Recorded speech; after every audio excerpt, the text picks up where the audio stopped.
Paz de Cristo, hermanos, le damos gracias a Dios por este día maravilloso. Espero que en casa estés disfrutando de la familia, ahí estés muy tranquilo, gracias al Señor. Estamos en la ciudad muy tranquila. ¿Cómo se le llama? Bueno, cero movilidad por cuestión de este problema que estamos viviendo. Y bueno, pues negocios cerrados, nada más aquí las tienditas abiertas. Con eso es suficiente, ¿verdad? Al cabo no hay dinero para ir a comprar. Le damos gracias a Dios por la vida de cada uno de ustedes, hermanos. Y bueno, pues hoy queremos hablar un tema que tiene que ver con los diáconos. De ahí es donde surge la raíz de los ministerios que se desarrollan dentro de la iglesia, ya que la palabra diaconía o diácono significa servicio, es un servicio. Y bueno, pues hoy el diácono dentro de nuestra iglesia, bueno, pues hoy no solamente de nuestra iglesia, dentro de los movimientos religiosos, cualquier denominación, el diácono ya pues es una persona que tiene una jerarquía eclesiástica, que ha pasado por un proceso de formación y bueno, pues hoy en muchos movimientos religiosos ser diácono pues es una persona que es muy útil, es una persona que se emplea dentro de la congregación y se le dan ciertos atributos, ciertas facilidades para que pues trabaje muy de cerca, ya sea con el sacerdote o con el pastor. Inclusive, bueno, pues se le comisiona para eventos fúnebres, para eventos locales, para que imparta enseñanza, palabra, para que ayude en la partición o en el partimiento de ciertos sacramentos. Es un trabajo muy extenso. Visita enfermos, se le comisiona para que vaya a hospitales a visitar enfermos, para que vaya a orar por personas, por alguna necesidad. Es un trabajo amplio el diácono, y se ha hecho este trabajo o se ha llevado una jerarquía, pero la definición de esclavo o de un siervo, una persona que nosotros cuando hablamos o que nosotros nos referimos al servicio de Dios, que somos siervos de Dios, la iglesia, tú como creyente, tú como persona que fuiste comprada con la sangre de Cristo, bueno, te consideras, o la Biblia te considera como un servidor, ¿verdad? Como un siervo, y el término correcto es un esclavo. Es un esclavo. Nos hemos convertido en servidores o en esclavos del Señor. Pero vamos a darle gracias a Dios en esta hora, en el nombre de Jesús, dándole gracias a Dios porque nos permite llegar hasta el seno de tu hogar, de tu casa. Nos permite entrar hasta la comodidad de tu hogar y queremos bendecir tu vida. Queremos que esta palabra sea una palabra entendible, una palabra no solamente que emocione, porque la emoción es muy buena. La emoción viene de la palabra latina emovere, y la emoción nos lleva a actuar, nos lleva a movernos, a actuar, ya sea en este caso queremos que nos lleve a actuar de manera apropiada, de manera correcta, y que nos convirtamos en instrumentos útiles para la gloria, para la honra del Señor. Así que disponte a caminar conmigo este tiempo, a escuchar la palabra en este día precioso. Amén. Bendiciones. Siéntese en el nombre del Señor. Y bueno, pues estamos en noviembre, ya como estamos a noviembre a 15, día 15 de noviembre del año 2020 y en Juárez no quiere hacer calor. De hecho hay frío y no quiere hacer frío y qué bueno, si el Señor así lo determina. Pero qué mosquero en noviembre, oye. Moscas en noviembre, cosas que nunca habíamos mirado. Así que algo está pasando en el mundo. El frío se está yendo, no sé, para el sur, para allá, para el sur del país. No sabemos a dónde está el frío, pero no hay frío este año. Bueno, la definición voy a leer en Marcos capítulo 9, versículo 34. Dice: mas ellos callaron, porque en el camino habían disputado entre sí quién había de ser el mayor. Versículo 35, entonces él se sentó y llamó a los 12 y les dijo: si alguno quiere ser el primero, será el postrero de todos y el servidor de todos. Marcos 9, 34. En el Evangelio de San Lucas, capítulo 22, dice, se suscitó también entre ellos un altercado sobre cuál de ellos debería ser considerado como el mayor. Y Jesús les dijo: los reyes de los gentiles se enseñorean de ellos, y los que tienen autoridad sobre ellos son llamados bienhechores. Pero no es así con vosotros. Antes, el mayor entre vosotros hágase como el menor, y el que dirige como el que sirve. Gloria al Señor. La palabra esclavo o siervo, una definición muy simple, pues es una persona que es considerada como propiedad de otra y completamente está bajo el control de aquella persona que es su propietaria. La práctica de tener esclavos comenzó desde tiempos muy antiguos, en la antigua Mesopotamia, donde se les compraba para que el esclavo fuera o realizara trabajos domésticos y trabajos agrícolas. Los esclavos podían ser adquiridos a través de la guerra, cuando eran cautivos, después de enfrentamientos de esta índole. También los esclavos podían ser adquiridos por medio de la compra en mercaderes. 30 ciclos de plata, que equivale más o menos a $15, a $19, como pago también por una deuda, ¿verdad? Cuando alguien tenía una deuda podía dársele a una persona como esclavo. Cuando una persona nacía dentro del hogar del amo, ya era esclavo. Ya el amo o el señor de la casa era el amo de esta persona. Y también se recibía como herencia. Sin embargo, existía una distinción para los israelitas, para el pueblo de Dios. Ellos trabajaban para otros israelitas, pero no en el sentido brutal o degradado de la esclavitud, sino como una especie de siervo por un tiempo.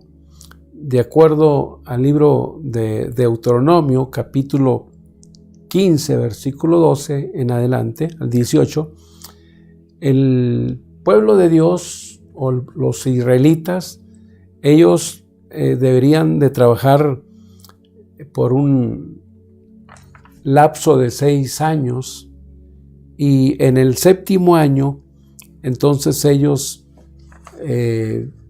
eran libres o eran dejados en libertad. Trabajaban 6 años y el año 7º, entonces tenían que ser dejados libres. Hablamos de la esclavitud interna en el pueblo de Dios.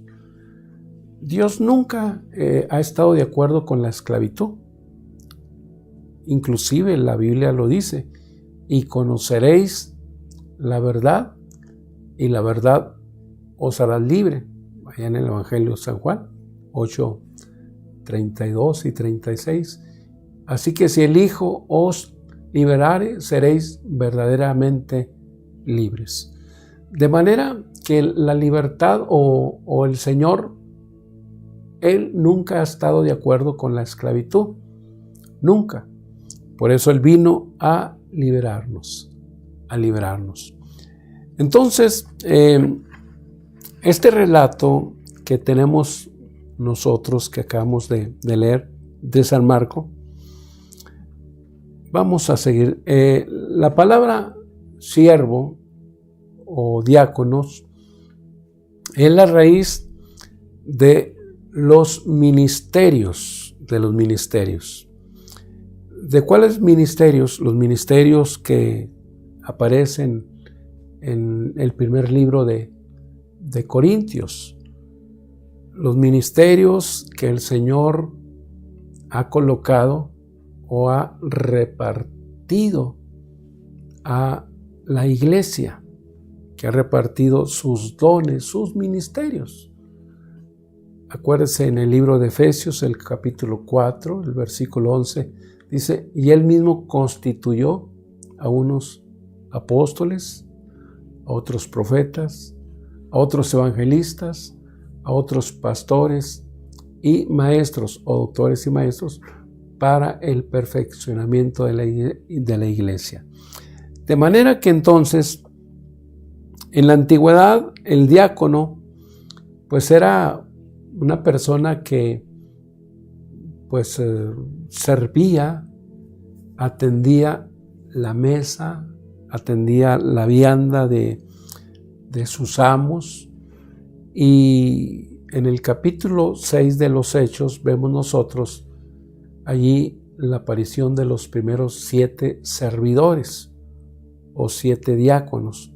Estoy utilizando la palabra servidor más apegada al contexto bíblico que como lo utilizamos en la actualidad.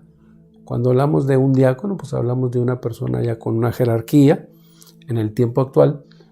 En el tiempo pasado, cuando hablábamos de un diácono, hablábamos de una persona que había sido comprada, que era un esclavo, que había sido colocado o era colocado en la mesa de su amo para la atención, en este caso, de las viandas, la atención de la mesa, de los alimentos de su amo.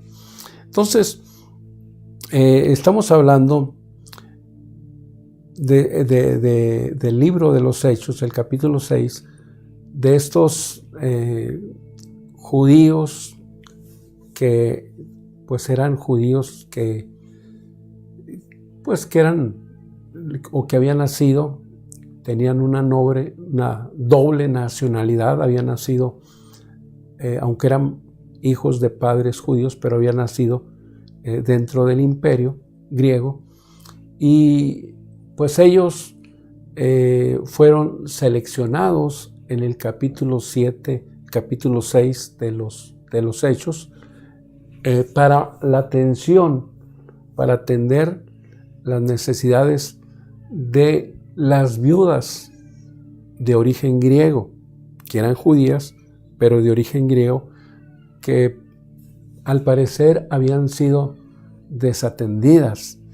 Entonces ahí vemos la función de los diáconos atendiendo la mesa o atendiendo a las viudas en la distribución diaria que se hacía. Entonces, el siervo o un siervo común es alguien cuyo propósito en la vida era servir a otro. El diácono empleaba todo su tiempo en servir. Se ganaba la vida de esta manera, sirviendo. Esto lo traje yo, este tema, a esta plataforma, porque realmente la iglesia está compuesta de diáconos, no en el sentido como lo usamos actualmente, sino en el sentido pasado, porque solamente hay un Señor en la iglesia, que es Cristo, y Él nos adquirió por precio, Él nos compró a nosotros. Acuérdate en Primera de Pedro, capítulo 1, versículo por ahí 17, 18, 19, dice: y si invocáis por Padre aquel que sin acepción de personas ha de juzgar a los muertos, entonces ¿por qué no debemos conducirnos con temor, con temblor, todo el tiempo de vuestra peregrinación, sabiendo que fuiste rescatados de vuestra vana manera de vivir, no con cosas corruptibles como oro y plata, sino con la sangre preciosa de Cristo Jesús, como la sangre de un cordero sin mancha y sin contaminación. De manera que todos nosotros fuimos comprados, adquiridos por la sangre de Cristo Jesús. Y todos nos convertimos en esclavos, en servidores. Todos debemos tener la mentalidad de siervo o la mentalidad de esclavos. La Biblia dice que no debemos usar esa libertad como libertinaje para darle rienda suelta a nuestros deseos, a nuestras pasiones, sino que debemos poner a los pies del Señor nuestras capacidades, nuestros dones para el servicio de la obra de Cristo. Entonces el diácono así se ganaba la vida sirviendo. Era reconocido por todos los demás como alguien cuya única forma o función era la de servir. Cada uno de nosotros elige si tendrá una actitud de servicio o de servir. Hoy en el reino de Dios nadie es mayor que otro. Todos tenemos el mismo valor, pero tenemos diferente función los unos a los otros.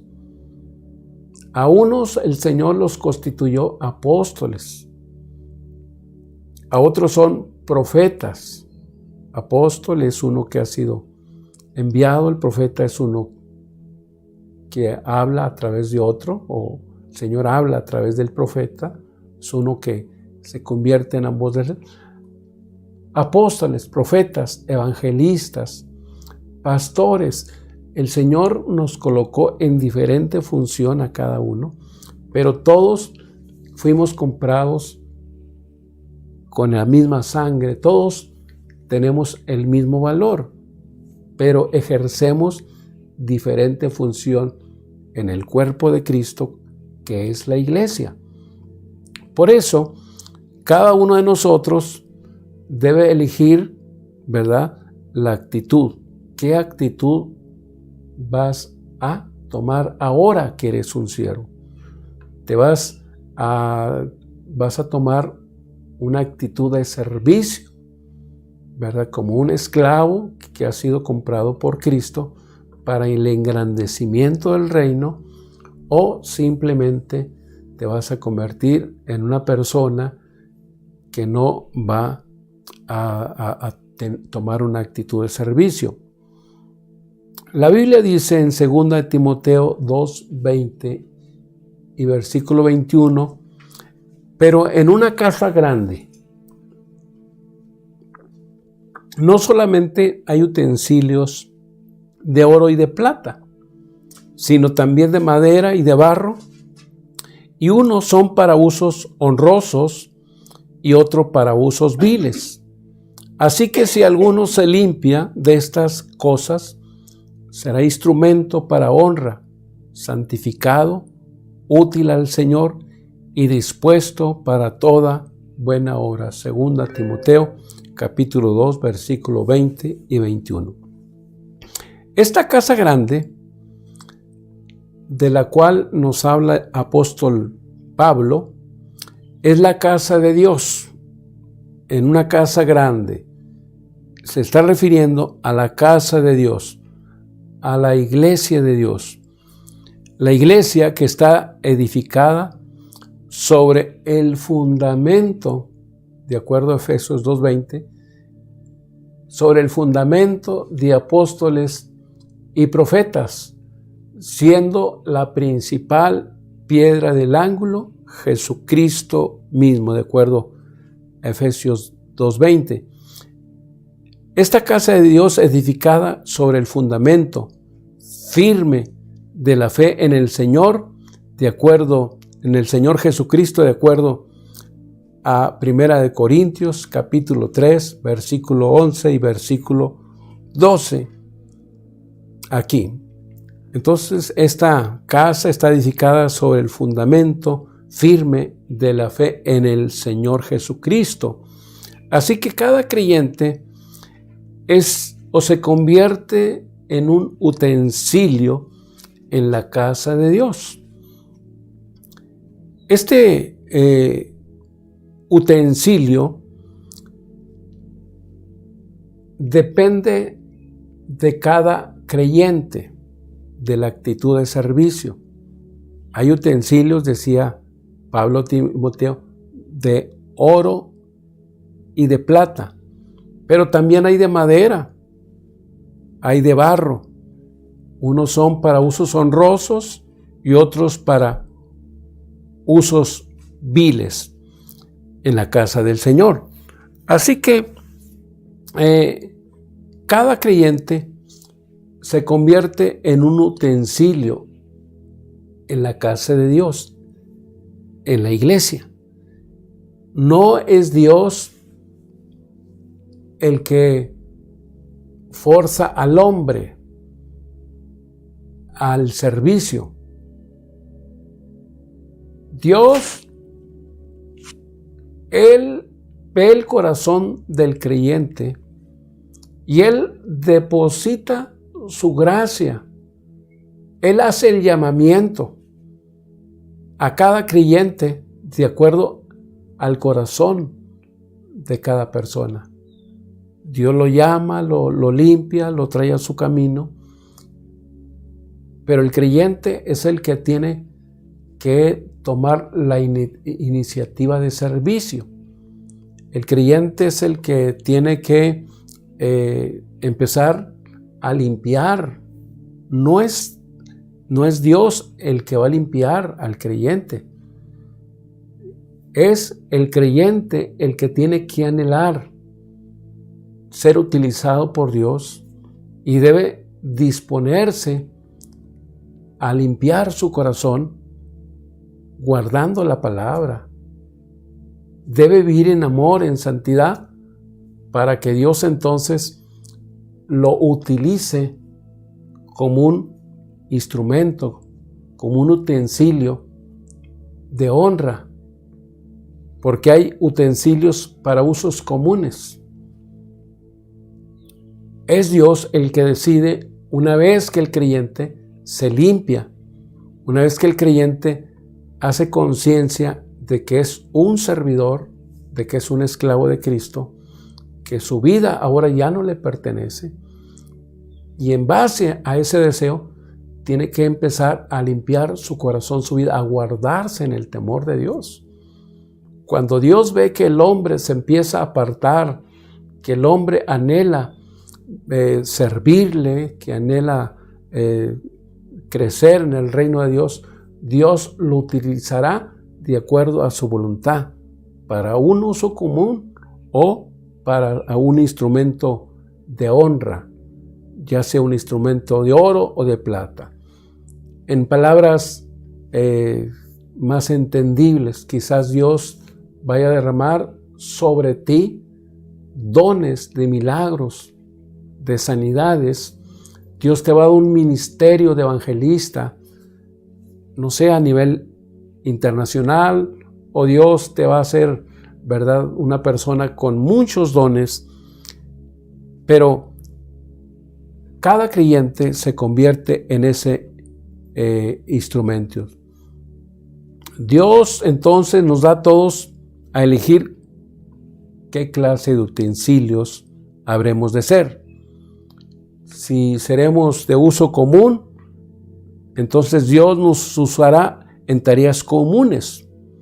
Si elegimos alcanzar alta calidad espiritual, entonces Dios tendrá tareas maravillosas para nosotros. Pero ¿cómo se limpia para ser un instrumento? Te preguntarás.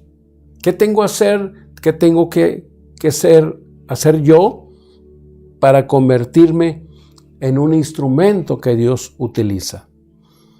En 2 Corintios capítulo 7, versículo 1 dice: así que, amados, puesto que tenemos tales promesas, limpiémonos de toda contaminación de carne y de espíritu, perfeccionando la santidad en el temor de Dios. Así que, amados, puesto que tenemos tales promesas, debemos limpiarnos de toda contaminación de carne y de espíritu, perfeccionando la santidad en el temor de Dios. ¿Cómo se limpia? Bueno, aquí dice que viviendo en el temor de Dios, no contaminando nuestra carne, no contaminando nuestro espíritu, sino que viviendo en el temor de Dios. De esta manera vamos a convertirnos en instrumentos, ¿verdad? Aleluya, que se están limpiando para la honra y la gloria del Señor. Gloria al Señor. Romanos 6:22 dice: pero ahora, habiendo sido libertados del pecado y hechos siervos de Dios, tenéis por vuestro fruto la santificación y como resultado la vida eterna. Ahora que ya fuimos comprados, liberados por la sangre de Cristo, hemos sido liberados del pecado, ahora somos siervos, somos esclavos, somos siervos de Dios. Ahora vuestro fruto debe ser la santificación y posteriormente se dará la vida eterna. También en San Juan 1:9 dice que si confesamos nuestros pecados, Él es fiel y justo para perdonarnos los pecados y para limpiarnos de toda maldad. Primera de Juan 1:9. Si confesamos nuestros pecados, Él es fiel, justo para perdonarnos y para limpiarnos de toda maldad. ¿Cómo se limpia el hombre? Allí lo dice, ¿verdad? También en Primera de Juan 1:7, mas si andamos en la luz, como Él está en la luz, tenemos comunión los unos con los otros, y la sangre de Jesús, su Hijo, nos limpia de todo pecado. Entonces debemos andar en temor, no en tinieblas, para ser observados por el Señor y convertirnos en utensilios que van a ser usados en la casa de Dios, en la iglesia de Dios, para usos viles, usos, ¿verdad? Usos comunes o usos, aleluya, ¿verdad? Que glorifiquen al Señor, aleluya. Entonces, si el creyente se limpia de estas cosas, dice el apóstol, será instrumento para honra. La palabra santificado significa separado para Dios. En el tiempo perfecto, esto indicaría una acción pasada con resultados continuos. Santificado, separado por Dios. Es decir, una acción pasada, limpia, buena, una persona que decidió apartarse para el servicio de Dios, que vive en el temor de Dios, que se guarda en el temor de Dios en tiempo pasado, pero que en el tiempo actual esta persona sigue, ¿verdad?, viviendo en temor. Sigue viviendo, aleluya, ¿verdad? Aleluya. Una acción pasada, pero con resultados continuos. La persona que se limpia repetidamente, día tras día, eventualmente será santificada, será una persona útil y será una persona dispuesta. Dios no llama a las personas nada más porque a Él le plazca. Dios ve el corazón de la persona. Dios ve los sentimientos, Dios ve el amor que la persona tiene en su corazón, y esa persona, entonces Dios la llama.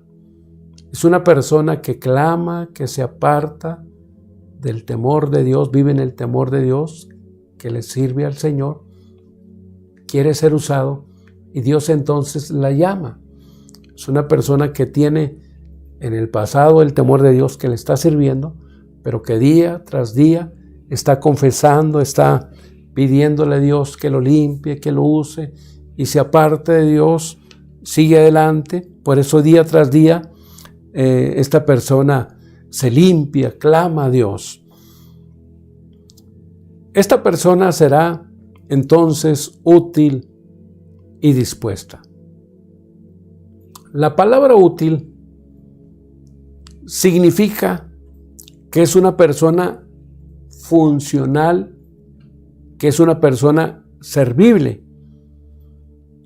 Eso es lo que nos convierte en seres funcionales en la vida.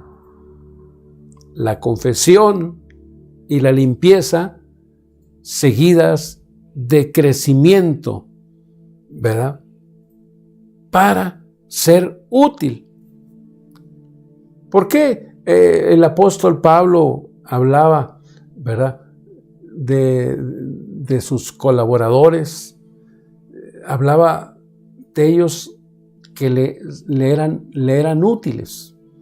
Eran personas que estaban dispuestos, que estaban preparados.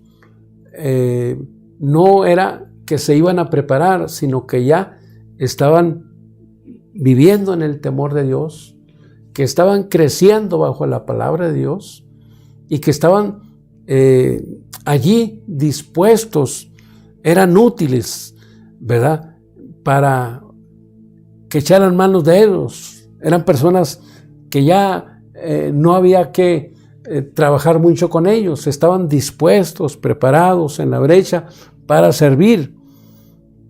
La palabra, entonces la fórmula para ser útil es esta: confesar, estudiar la palabra, crecer en la palabra y aplicar la palabra, Esa es la fórmula para ser útil. confesar, es decir, limpiarse, pedirle perdón a Dios, crecer en la palabra, en el conocimiento y aplicarla, vivir la palabra. Esa es la fórmula para estar útil. Y Dios entonces ve a las personas que siguen esta norma, este parámetro. La palabra dispuesto, esto significa estar apropiadamente equipado, estar capacitado para una tarea. Nosotros no podemos prepararnos a nosotros mismos. Lo único que podemos hacer es decir, ¿verdad? O decirle al Señor que estamos en esa disposición. Podemos humillarnos ante Dios. Podemos confesar nuestros pecados. Si queremos ser santificados, útiles y dispuestos para Dios, solamente tenemos que estar a su disposición, a su disposición. Lo demás Dios lo hará. El trabajo en la obra de Dios es muy extenso. Pero Dios hará que poco a poco vayan puliendo, vaya trabajando en las diferentes áreas. En las áreas que batallamos, Dios va a trabajar con nosotros. Solamente tenemos que estar nosotros dispuestos allí, ¿verdad? Estar confesando nuestros errores, limpiándonos, preparándonos con la palabra, viviendo la palabra, y Dios se va a encargar de las debilidades del hombre. Vamos a ver personas, o al menos vamos a mirar en el libro Números, capítulo 12, versículo 3, habla de Moisés, habla de sus hermanos María y de su hermano que hablaron mal de Moisés. El versículo 1 en Números 12, versículo 1 al versículo 13, allí nos dice que Moisés pues era una persona muy tranquila, muy manso. María y Aarón hablaron mal de su hermano Moisés, porque se había casado con una mujer que no era hebrea, sino etíope. Y dijeron, ¿acaso Dios le ha hablado solo a Moisés? ¿También nos ha hablado a nosotros? Dios oyó lo que habían dicho y se molestó al oírlo, porque Moisés era la persona más humilde del mundo, de acuerdo a la traducción lenguaje actual. Entonces Dios vio en Moisés a una persona que era muy humilde. De acuerdo,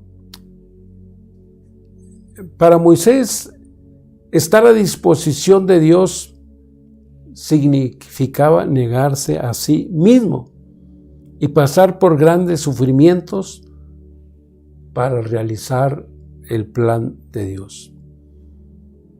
En el libro de Sofonías, capítulo 2, versículo 3, dice que la humildad debe ser buscada. Buscad a Jehová, buscad al Señor, todos los humildes de la tierra. La humildad es ese atributo, ese fruto, como dice Gálatas el capítulo 5, 22, que la humildad es un fruto del Espíritu. Es un fruto del Espíritu, la humildad. No es fácil convertirse en un servidor de Dios, porque nos gana la arrogancia, la soberbia, porque pues yo tengo más conocimiento, yo tengo más nivel escolar, tengo colegio que aquella persona que es mi líder, que aquella persona que Dios colocó al frente, Moisés era tartamudo. Es cierto que había sido criado en el palacio del rey. Faraón había sido criado en una cultura muy adelantada, sin duda alguna era un hombre preparado, pero tenía el problema que era tartamudo. Y su hermano Aarón era una persona que hablaba muy bien, que tenía facilidad de palabra, y Dios utiliza a Aarón para que acompañe a su hermano a la presencia del faraón. Y él es el que habla porque su hermano es tartamudo. Pero Dios ve otras cualidades que no tenía Aarón. Moisés era un hombre manso, era una persona humilde. A veces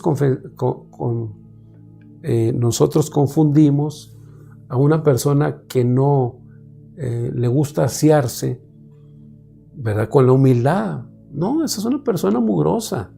La humildad no es así. La persona puede ser humilde, pero puede ser la persona más higiénica, la persona más con más conocimientos, una persona educada, pero tiene humildad. Entonces todos en la iglesia tenemos que buscar la humildad para convertirnos en servidores de Dios. Si no, ¿verdad? Decíamos ahorita que nosotros no podemos prepararnos a nosotros mismos.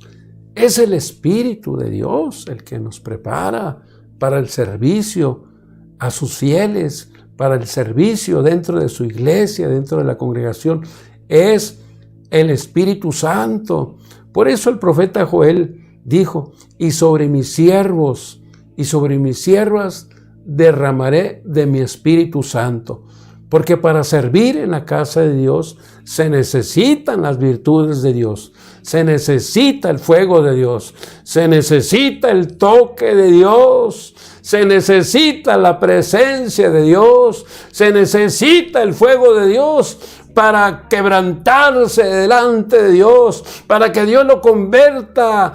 Aleluya, Dios te convierta, aleluya, en un instrumento poderoso, un instrumento en la casa de Dios, en la iglesia de Dios, que cambiemos nuestra manera de hablar, que cambiemos esa arrogancia, que cambiemos esa actitud. Se necesita la humildad que el Espíritu Santo da, de acuerdo, aleluya, a Gálatas capítulo 5, 22, aleluya, más el fruto del Espíritu. Allí vemos la mansedumbre, gozo, paz, aleluya, etcétera. La mansedumbre, aleluya, es fruto del Espíritu Santo, no es de la carne. La humildad también se muestra por medio del dominio propio. Sí, la humildad se muestra a través del dominio propio. En Lucas capítulo 6, 28 y 29 nos dice: bendecid a los que os maldicen, y debemos orar por los que nos calumnian. Allí vemos la humildad. Bendecid a los que os maldicen. A nadie le gusta que lo calumnien. A nadie le gusta que lo maldigan, porque el deseo de la carne sale. Pues, ¿quién es este para que me esté insultando? Un día el rey David, pues él caminaba y de repente salió un hombre que empezó a arrojarle piedras al rey y empezó a maldecir al rey. Y los soldados que acompañaban al rey le dijeron: bueno, ¿y este perro maldito por qué se atreve a maldecir al rey? ¿Por qué trata al rey así? ¿Por qué le avienta piedras? Y quisieron matarlo, pero el rey los detuvo y les dijo el rey que no lo hicieran. No, déjenlo. Si el Señor le está diciendo que me diga esas cosas, ¿quiénes son ustedes para, verdad, para detener la voz de Dios? Déjenlo, ¿verdad? Y iba por el camino, iba maldiciéndolo. A nadie le gusta que lo maldigan, ¿verdad? Pero, ¿qué es la humildad? La humildad, ¿verdad? Muestra el dominio propio. Cuando alguien te maldiga, no lo maldigas, ¿verdad? Bendícelo. El Señor se encargará de él. Cuando alguien te calumnia, ora por él, que no te gane la soberbia, que no te gane la carne. Tú ponlos en las manos de Dios, ¿verdad? La humildad se demuestra por medio del dominio propio. Gloria al Señor. La humildad es absolutamente esencial en la enseñanza. De acuerdo a Timoteo, 2 Timoteo 2:25, que con mansedumbre corrijan a los que se oponen, que con mansedumbre corrijan. La humildad, no arrogante, ¿verdad? La humildad, cuando alguien se aparta del Señor, cuando alguien tome un camino diferente, ¿verdad? Con humildad, con mansedumbre, con espíritu manso como el espíritu de Moisés, ¿verdad? Tú corrígelos, no uses palabras arrogantes, invítalo a regresar al seno del Señor, a que tome de nuevo la senda, llora por él, ten compasión de él, sé compasivo con él en el nombre del Señor. Por eso, la humildad es absolutamente esencial para aprender. De acuerdo a Santiago, capítulo 1, versículo 21, dice: recibid con mansedumbre la palabra de Dios. La humildad es esencial para aprender. Cuando quieras aprender la palabra de Dios, tienes que hacerlo con un espíritu de mansedumbre. Debes recibir la palabra, ¿verdad? Bienaventurados los mansos de espíritu. Aleluya. Debes recibir la palabra, aleluya, de Dios con mansedumbre. La humildad no tiene precio a los ojos de Dios. Santiago 4:6 y 1 de Pedro 5:5 dice que Dios resiste a los soberbios y da gracia a los humildes. Dios resiste a los soberbios y da gracia a los humildes. Dios nos trajo a su camino para ser servidores de Dios. Porque el Hijo de Dios no vino a la tierra para, aleluya, para ser servido, sino para servir y para dar su vida, aleluya, por muchos.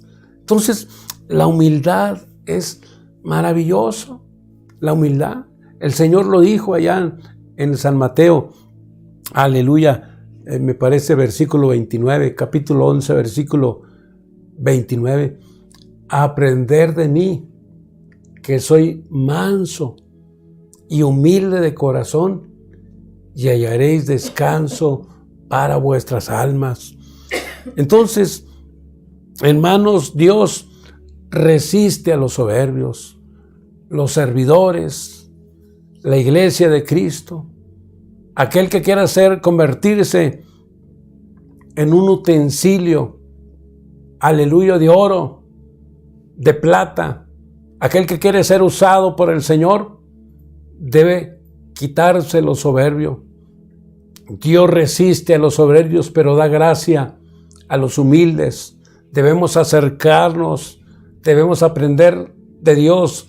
Aleluya, Él lo dice: aprendan de mí que soy manso y humilde de corazón, y van a encontrar descanso para vuestra alma.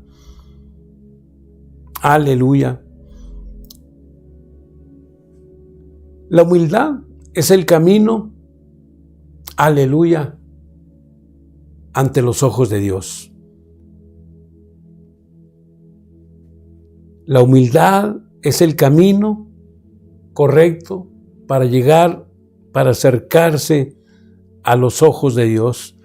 En Primera de Pedro 5:6 dice que debemos humillarnos bajo la mano poderosa de Dios para que Él nos exalte cuando fuere tiempo. Debemos humillarnos bajo la mano poderosa de Dios para que Él nos exalte en el tiempo adecuado. Dice Eclesiastés 3:1 que todo tiene su tiempo.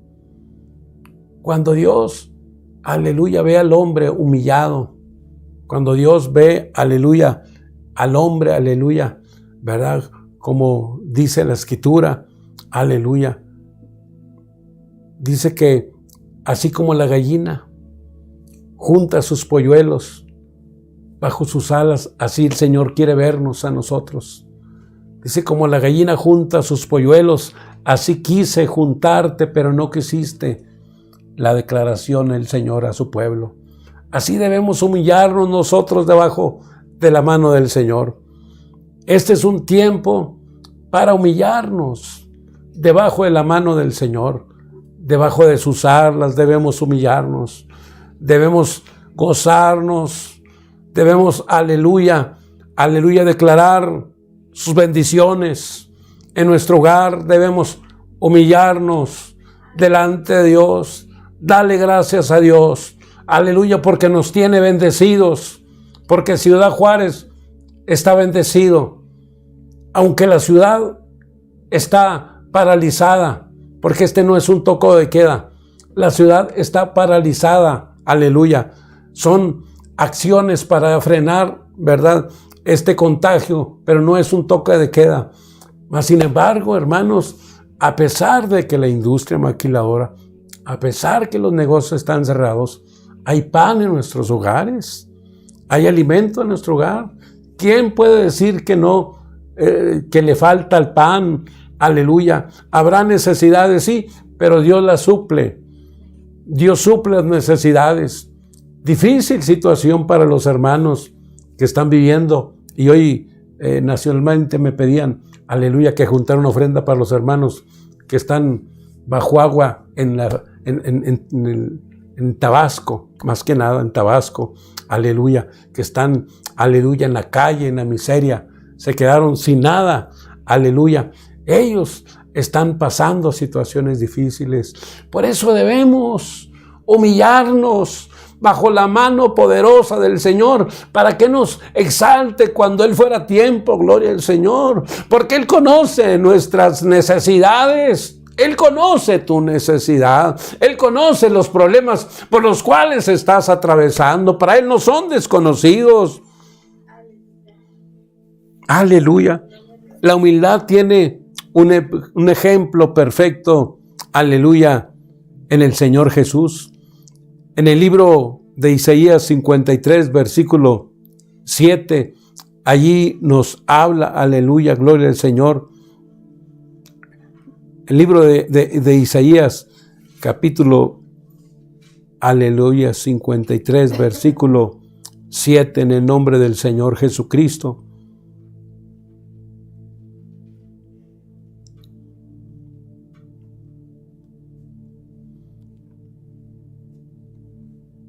Dice que fue maltratado y humillada.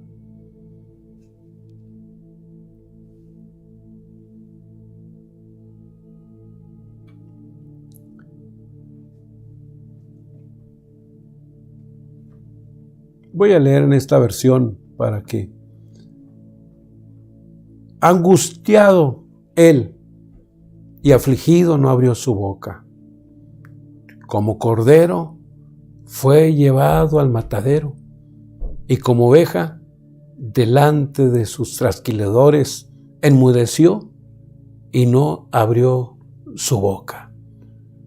Allí vemos nosotros, aleluya, esta lectura bíblica nos habla de la humildad del ejemplo del Señor. Enmudeció, abrió su boca.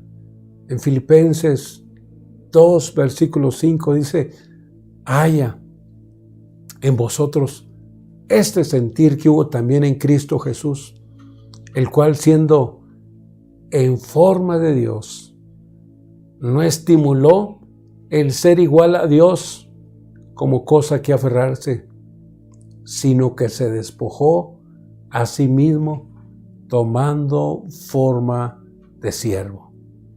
Y estando en la condición de siervo de hombre, se humilló a sí mismo, haciéndose obediente y muerte de cruz. Él es nuestro ejemplo. Si queremos convertirnos en servidores del Señor, tenemos que aprender, aleluya, de esto, de la humildad, aleluya. La cabeza y el cuerpo, esta figura se usa para describir a Cristo y a la iglesia. Cristo como cabeza de la iglesia, como cerebro de la iglesia. Y el cuerpo, ¿verdad? Aleluya, la iglesia, donde el cerebro, donde la cabeza coloca a cada creyente, lo coloca a cada creyente en la función que Él determina. A uno nos hizo ojos, a otro nos hizo pies, a otro nos hizo manos, a otro nos hizo otro miembro del cuerpo de Cristo. Pero todo debe funcionar, aleluya, con perfección si nosotros nos humillamos debajo de la mano del Señor Jesucristo. Aleluya, gloria al Señor. En 1 Corintios capítulo 3, versículo 9 dice: en efecto, nosotros somos colaboradores al servicio de Dios, y ustedes son el campo de cultivo de Dios, son el edificio de Dios. Nosotros somos colaboradores al servicio de Dios. ¿Qué actitud debemos tener entonces nosotros? ¿Qué actitud debemos tener nosotros? Aleluya, ya que somos servidores, somos colaboradores, por no decir esclavos, somos servidores, aleluya, en el reino de Dios. Dios nos trajo, aleluya, nos trajo a muchos, no a todos, pero nos trajo a muchos del mundo, de aquel mundo que transitábamos sin Dios y sin esperanza. Allá nos encontrábamos, allá vivíamos en ese mundo, sometidos a la esclavitud, aleluya, del pecado, sometidos a tantas cosas que degradaron nuestra vida física, moral y espiritual. De allá el Señor nos trajo al seno de su iglesia. Nos trajo, nos limpió, nos compró con su sangre, nos limpió, nos lavó y luego nos colocó, aleluya, en su cuerpo. Y a unos, por misericordia de Dios, nos colocó en un lugar, aleluya, con más responsabilidad. Pero el valor que pagó por nosotros fue el mismo. El mismo valor que pagó el Señor por ti. El Señor nos lavó con su sangre maravillosa, nos trajo. Ahora por su misericordia le servimos a Dios. Pero todos debemos vivir con gratitud por lo que Dios hizo. No porque no hayamos vivido en el pecado como vivieron otros o vivimos otros. Debemos ser menos agradecidos. Todos debemos vivir agradecidos al Señor, dándole gracias a Dios por lo que Él hizo en nuestra vida. Esta situación que vivimos no debe llevarnos a desvalorar el sacrificio de Cristo. No le debe restar méritos al sacrificio de Jesús en la cruz. Esto, tarde que temprano, va a pasar. Ya se oye, aleluya, se escucha que ya hay inyecciones que funcionan a un 90 o un 80, aleluya, que ya están comprobables o ya se hicieron pruebas, son confiables, son pruebas científicas que dan a conocer que esto, aleluya, unos meses más, aleluya, habrá pasado. Esto de esta enfermedad no es eterna. Esta es una prueba que vendría sobre los hombres, pero esto no debe quitarle valor al sacrificio de Cristo. Debemos seguir creyendo, debemos seguir confiando, debemos seguir clamando, debemos seguir orando, ayunando, declarando que Dios, aleluya, tiene el poder y la autoridad, que Cristo hizo el sacrificio perfecto por nosotros, que Cristo es el Señor al cual nos debemos, a Él le debemos dar gracias, a Él le debemos de servir al Señor. Esto es algo, aleluya, pasajero, pero que no está encima de Él, aleluya, sino que el Señor, aleluya, permitió esto para que nosotros pudiéramos reflexionar, aleluya, y muchos regresar a la senda, al camino, aleluya, por donde está el Señor Jesucristo, aleluya, porque Él tiene el control, aleluya, gloria al Señor. Él sigue siendo, aleluya, como dice Hebreos 13, versículo 8, Jesucristo es el mismo ayer, hoy y por los siglos de los siglos. Él no ha cambiado, aleluya, Él no ha cambiado, aleluya, gloria al Señor. Él sigue siendo, aleluya, el mismo por los siglos de los siglos. Por eso la iglesia no debe perder, aleluya, ¿verdad?, el espíritu de servicio, el espíritu de humildad. Debemos seguir seguirnos preparándonos en el camino del Señor. Debemos seguir, aleluya, corriendo, aleluya, la carrera todavía. No te detengas.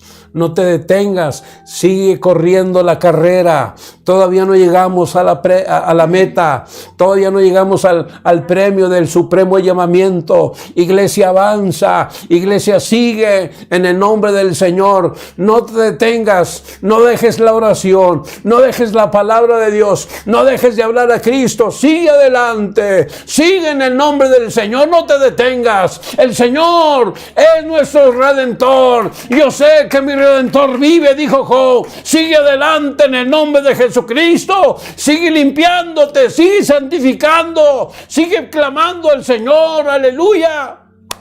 Esto, hermano, aleluya, es pasajero, pero nuestro Dios es eterno. Gloria al Señor Jesucristo, aleluya, gloria al Señor Jesucristo. Por eso, aleluya, pero ahora, habiendo sido libertados del pecado y habiendo sido siervos de Dios, tenéis por vuestro fruto la santificación y como resultado la vida eterna. Gloria al Señor. Las promesas del Señor no se han terminado. Gloria al Señor. Las promesas del Señor son fieles y verdaderas. Gloria al Señor. Aleluya. Nosotros seguimos luchando porque algún día obtendremos, aleluya, por fin la resurrección y la vida eterna. El esfuerzo del creyente no es un esfuerzo en vano, es un esfuerzo que dará fruto y el fruto será vida eterna en el nombre de Jesucristo. Aleluya. Iglesia del Señor, adelante en el nombre de Jesús. Aleluya. Echa fuera, aleluya, la depresión. Aleluya, echa fuera, aleluya, el cansancio mental. Primera de Pedro 5:5. Echad toda vuestra ansiedad sobre Él, porque Él tiene cuidado de nosotros. Aleluya, gloria al Señor.